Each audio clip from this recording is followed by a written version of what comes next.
koy wax ne rek juste que man je ne suis pas un gars malhonnête quand même malheureusement peut-être da nga votre langue a fourché je crois pas que loolu nga bëggoon wax je suis un homme bu am valeur du ma sax def politicienne. Attendez vous avez dit Djibril non parce que yow da nga ne administration bi c'est pas j'ai un rapport qui est là. Oui. Ça c'est le rapport de la Cour des comptes sur l'audit de la dette. Absolument. En 2018 2020. mu génn 2021. Man je ne juge pas mes amis. Ceux qui sont au ministère des Finances c'est des amis c'est des promotionnaires. Au contraire j'ai dit ici sous votre contrôle que Ousmane Sonko na bàyyi wax dette cachée. Parce que ceux qui sont ma ñëw parce que ñi mu koy jiiñ c'est de hauts fonctionnaires et des commis de l'État c'est des gens justes xam nga ne bu dette cachée amee c'est des fonctionnaires qui l'auraient fait donc c'est compromettre les fonctionnaires qui sont au ministère des Finances. Moi je les ai défendus mais ce que je dis là c'est pas moi qui l'ai dit et c'est pas sur eux qu'on a pointé le doigt. J'ai dit juste que Cour des comptes moo ne le système contrôle interne du ministère des Finances est faible. Il y a presque pas de système de contrôle interne. C'est le rapport qui le dit mon frère. C'est pas moi. Je ne pointe pas du doigt les gens que je connais compétents, honnêtes, qui ont leur main propre. Et j'ai pas peur si bu fekkoon leneen moo fa am. Beneen mbir bi système bi moo wax ne. Rapport bi moo wax ne DODB direction de l'ordonnancement des dépenses, direction de la dette publique. Trésorier général bokkuñu même dette sax nu ñu koy enregistrer il y a des écarts entre ces différentes directions. C'était juste pour ressortir quoi? C'était juste pour dire que effectivement il y a eu des écritures erronées et comptablement notre système est très faible. De ce fait il y a des écarts. Quelqu'un qui connaît l'État, quelqu'un qui a de l'expérience de l'État ne vient jamais sur cette base dire il y a des dettes, il y a de la dette cachée. Tu te mets une balle sur les pieds. À la limite est-ce que du sabotage? Est-ce que ça n'a pas été fait à dessein? Dinaa ñëw ci loolu. Donc la notion de dette cachée là moo indi Sénégal giraawaari gi nga am ba tu ne peux même plus investir. Quand vous dites que Macky Sall s'est endetté mais l'endettement n'est pas un problème pour un économiste. Xam nga lan mooy doon problème? Comment ça a été dépensé? Est-ce qu'on l'a dépassé efficacement? Mais man je ne peux pas comprendre même kuy taxaw di wax loolu d'autant plus que yow Sénégal bu endetté wul fan ngay jaar tu vas pomper les entreprises comme vous le faites actuellement. Vous avez pompé les entreprises xoj leen da ngeen waroon ñëw xool comment libérer les entreprises wàññi la pression fiscale sur les entreprises mais da nga leen xoj d'abord sur la fiscalité. Deuxièmement. Non mais Djibi mais là tu te trompes. waaw attends ma ñëw. Non mais tu te trompes. xaaral ma ñëw rek franchement. xaaral ma ñëw. La pression porte plus. xaaral ma ñëw. Sur la taxation indirecte. xaaral ma ñëw que sur la taxation directe. Non. Donc je vais venir. S'il vous plaît. Même les ménages sont taxés, les entreprises sénégalaises sont taxées parce que yéen bi ngeen ñëw ba tey mën nga bëgg régler un problème mais il faut le faire intelligemment. Boo demee fekk une entreprise bu la amel bor est-ce que nga tëj ko mooy solution wala nga naxanteeg moom defal ko rééchelonnement mais c'est de ça que je parle. Moi je suis d'accord sur beaucoup de choses sur lesquelles attendez ma ne bëre na xoj ngeen fi toute la presse bi ngeen ñëw ba tey ne leen dañuy fay impôt la ñu tëj. C'est pas comme ça. Il faut le faire d'une manière intelligente. Soo amee nag bu lay jox meew da ngay di ko ratt di ci am as tuut di naan chaque jour moo gën nga rey nag bi.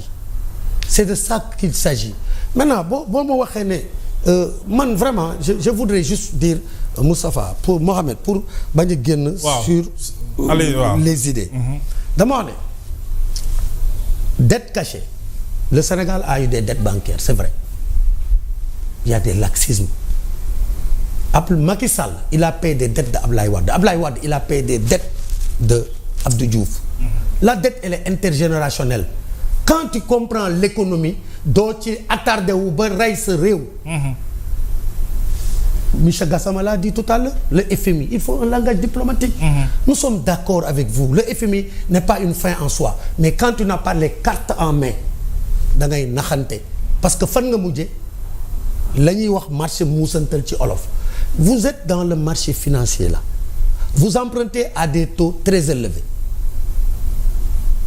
avec des maturités très courtes qui ne vous permet même pas d'investir. ba ngeen demee ba ca cappaandaw ga. Très bien. yaa leen ko xool seen bopp amu leen accès sur le marché international parce que kenn wóolootu leen. tey jii Sénégal bu demee ba jël ay obligations di ko tayle pour fay bor encore que TRS bu bërki démb bii. TRS bi yow. nekkul pour fay boru bërki démb. Les gens dañuy bàkku ñu ne la on arrive à payer à ne pas être en défaut de mais personne ne souhaite que le Sénégal ait un défaut de paiement. Moi je suis un fonctionnaire. Si on est en défaut de paiement je vais pas nourrir ma famille. Moi j'ai pas un compte bancaire bu am xaalis man je perçois mon salaire par mois. Il m'arrive d'aller faire des découvertes bancaires. Donc si l'État ne paye pas je serai le premier victime mon frère. Donc personne ne souhaite que le Sénégal am défaut de paiement. C'est très important. C'est Ousmane Sonko moo taxaw mu ne. Sénégal mu ngi frôler cessation de paiement. Mais képp ku xam économie xam budget. xool les flux xool suñu ni état di doxee nga xam ne Sénégal da ngeen nërmel économie bi ba pare bëgg ko teg ci ndoddu Macky Sall. Il a un passif qu'il a laissé. Vous avez raison. Mais il faut corriger tout ça en toute intelligence. Tey jii Sénégal li mu soxla pour des souverainistes que vous dites. Oui. Vous dites que vous êtes des souverainistes ay déficit budgétaire de 3%. Moi je peux dire il y a des États qui acceptent de creuser le déficit budgétaire tant que les gens ont confiance en toi. Tey jii da ngeen waroon ñëw négocier au sein de l'UEMOA comment revoir les critères de convergence. De 94 lañ ko tegoon les critères de convergence. Je me rappelle j'étais en 3e année. 2e année en économie du moins Ablaye Diagne nous apprenait le cours sur l'UEMOA. Mais si la ñu créé UEMOA avec le E. Super. Union économique monétaire. Très bien. Et c'est en ce moment que les critères de convergence ont été définis. Merci beaucoup. yéen tey boo leen ñëwee da ngeen war a wax écoutez le 3% de déficit là il faut le revoir nous sommes dans des États où tout est à construire. Mais les taux d'endettement. Écoutez je termine non dama ne non l'UEMOA mbootaay la. moo définir ay normes. waaw amul benn norme bu la wax ne. amul benn science économique. non mais moi je termine s'il vous plaît quand même. Il faut être élégant quand même. Ah oui, allez-y. Un peu de retenue. Oui, mais terminez, waaw. Non, je termine sur ces critères. C'est très important. Vous me le permettez. Dama ne, il n'y a pas en sciences économiques quelqu'un qui te dit que 3% du déficit waroo ko dépasser. Amul. Endettement 70%. Amul ku la ko wax. Il y a des pays qui sont à des taux de 200%.